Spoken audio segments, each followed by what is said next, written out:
Hey everybody, the Void Survivor here. Today I'm going to show you how to build a half adder and a full adder in Minecraft. First, we need to know how to do redstone and all the wiring stuff. So let's first start with the redstone dust.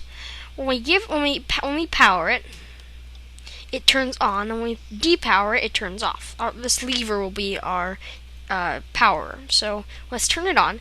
You'll notice that if we make the redstone line too long, 1, 2, 3, 15, it dies off at the 16th one. So to extend the signal, you need a repeater. We'll get to that in a little bit, but this can also power blocks, for example, like this, and you can see that the lamp turns on. It powers this block as well. So redstone is just used to carry signals around. Now, the next one is the repeater.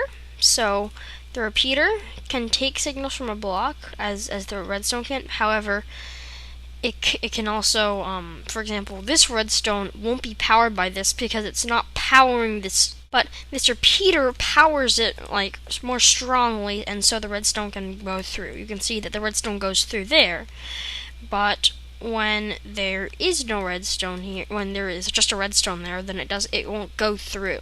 However, you can have redstone like that. So repeaters, you can have it like on this side and it will go through, or you can have it on this side and it will go through. So repeaters receive and send more powerful signals through blocks. Another mechanism is called locking repeaters. For example, if we have our repeater here and a repeater here, and we have lever here. If this is turned on and then this is turned on, when this is turned off, this will stay on because it's locked. When this turns off, however, that will turn back off. And the same thing, if this is locked when it's off, turning this on won't make it turn on. So that's locking repeaters in a nutshell. So the next one is torches. Torches are probably one of the most useful because they invert the signal. But all the other ones are essential as well. So let's say we power this one. This will turn off. Even though this one's powered, it inverts the signal. So this one is off, so that's on. This one is on, so that one's off. Torches also power the block above. For example, like this. You can see that we can receive output from that block because it's being powered by the redstone torch. And still, again, if this is powered, then it will turn off. That's torches. Next is levers. So levers are basically an on and off signal. So right now it's off. Now it's on. Now it's off. So it's pretty simple. It's used to just send bits, as we'll talk about that later. And then the next one is a block. It's a block. It gets powered. It's just a block. And the last one is a lamp. It just signifies what something's on or not. If it's dark, then it's not off. And when you power it with a lever, it's now on. First, we will start with some gates. They're also called logic gates. So logic gates are basically machines that can take in several inputs, or just one input, and then return an output. So first one that we will see will be this one. It's simple, an OR gate. So if any one of these levers are on, then the lamp will turn on. If that one's on, it will turn on. If both are on, it'll turn on. Even if just one is on over there, it'll turn on. But when both are off, it will turn off. This is called an OR gate, and it's quite useful. So you can see how this works. So when this lever is turned on, it powers the lamp. And when this lever is turned on, it also powers the lamp. But if something's powering the lamp already, it doesn't really change it at all. So that's okay. So that's the OR gate. After that, we have the AND gate. We have two levers here. Then we invert the signal once on both levers. Then we do this, and we invert the signal again, and then boom, we have a lamp. So if just one of them is turned on, nothing happens. But when both are turned on, it turns on. So how this works is, let's say just everything's off. Then these torches are both on, so which powers this torch, so this is off. When just one of them is sorry, then the other torch will still be on, and so it will still power that torch, and the lamp still won't turn on. But when both are on, both torches turn off, which allows this torch to turn on, so the lamp gets powered. And the last one we'll need for these adders is the XOR gate. This is probably the most complicated, but one of the most useful as well. So, in the full adder, it's used the most times. No, it's used one of the most times, but that doesn't matter. Okay, so this may look a little bit complex, and it's kind of is, but it's not that complex. So this is the machine right here. Okay, so when this one is turned on, it turns on. When both are turned on, it turns off. When just one is turned on, like that one, it turns on, and when both of them are turned off, it's off. So how this works is when this one is turned on, this torch and this torch turn off. That allows this torch to be powered, and making the lamp powered. And the same thing happens on the other side. However, when when all are off, then both of them turn on, so both torches are extinguished and the lamp does not turn on. And when both levers are turned on, then this AND gate right here, it's an AND gate in disguise. This torch turns on, so that these will both be powered, so the lamp remains off. So, yeah, it's an XOR gate. So we will now see the half adder. So there's two inputs. We will get a sign. The inputs will be called A and B. So first, we will take our wires and we will redirect them somewhere else. We'll get back to them later. So we'll just move them over, okay? Over each other, because we will need them for an extra gate later on. Okay, so we have them moved over. Now we can continue. So what we just do is the first logic gate, we have both of them going into this logic gate. This is the XOR gate.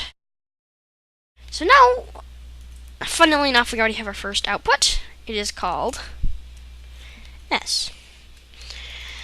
And the other one, we will invert both of them. So let's invert this one, and I mean, there's many ways you can do. This is kind of an inverter in disguise. There's a lot of inverters you can do. There's a lot of things you can do in disguise. So this is an AND gate. Then we just run it through. Then we run it through an inverter. So this is an AND gate because when this one is powered, this torch. It's basically the same as the AND gate, just kind of twisted around. So this also already is our output called C1. Now, what does this half adder do? Is it just kind of stupid decoration, something? I don't know. So, notice these are 2 bits. Basically, this bit is on, this bit is off. So you can see, right now we're adding 0 plus 0, and we're getting 0, 0, which is correct. And then when we add 1 plus 0. We just get 1, which makes sense. Now, 0 is off and 1 is on. There is no 2, there is no 3. That's just how computers work. Okay. And the same thing happens if we just power B. Only that one turns on. However, if both are powered, if we add 1 plus 1, this one is powered but not that one. That's because this one represents 2 if it's on and 0 if it's off. So when only 1 was on, it outputted 1. But when both were on, it outputted 2, but not 3. So, because this one's not on. So that is basically the half adder.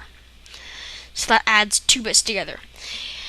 However, this is somewhat useful. You can add 2 bits together, but that's kind of small. So what we do is we take a full adder and attach it to it. So for the full adder, we'll have 3 inputs. One, well, actually, no, I'm gonna move it like this. Okay.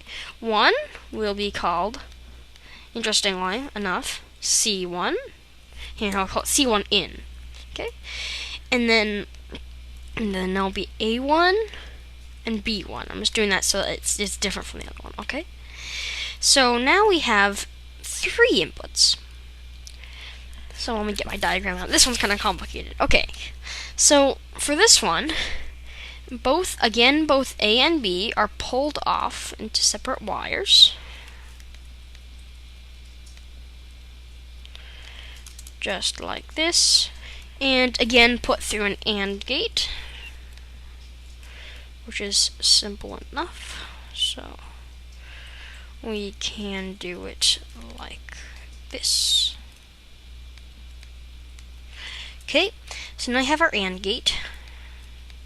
This is looking kind of like before. However, there's some more steps that we will get back to later. So here we have again an XOR gate. Okay, so here's our output. So what we're going to do with this output is we're going to take the output and we're going to run it over into another system. So let's get our, I think we should run it this way because our C input is this way. So we will input C in. So we have our input. So this is less than 15 blocks, so we don't need an extension. So we need to have an OR gate in between C in and the other one. So let's just make a simple OR gate right here. Great. So now this OR gate we will get back to later as well. But now we just take our C in and we run it over because we're going to need to put this one into another XOR gate. Okay. So now we have our input running into it. We should put a repeater here because now the signal length is getting too long. So, okay. So there is most of it. So now the last thing we need to do is we need to combine this output over here and the output over there. So let's again run a bus. That's what it's called, like a bus. Okay, so then we'll do this. Well, let's count how many blocks that is, make sure it doesn't. 1, okay, 13 is fine. So then we have, this will be an OR gate, so we can actually just have it like this because that's an OR gate. And we have our next output, and this one will be called C1 out. Okay, so now you're like, what's all this rubbish? What's this rubbish full adder for? So, right, basically this will sum 2 bits, this will sum 3 bits. So when just one is turned on, just S is turned on, and you'll notice the same thing will happen for the other ones because they're pretty much in this sense. See, S is turned on. They're indistinguishable. So you can see. Oops. No, I didn't want to put a sign there. Okay. You can see. Boop. Okay, so there is the lamp. However, when 2 of them are on, we'll just choose those 2, then C1 is on but not S. So this is looking similar to that one, except there's 3. So what happens if all 3 are on? Well, both turn on. So this represents 3. So this is bit 1, and this is bit 2. This represents 0. If it's off, then it represents 0. If it's on, it represents 1. If it's this one, it's off, it represents 0. Unless if it's on, it represents 2. The next one, if it's on, if you might think it's 3, but no. If it's off, it represents 0. If it's on, it represents 4. So it goes 1, 2, 4, 8, 16, 32, 64, all the way. So, how is this useful? Well, if we need to make the summing bigger, we can take this C1 output and we can put it into this one. So basically, this will be the carry from this one, and the carry will go into the next machine, which will produce a sum and a carry, and the carry will go into the next machine. Thanks for watching, guys! Be sure to like, favorite, and subscribe. If you have any questions, feel free to leave a comment below, and I will answer you. See you all later!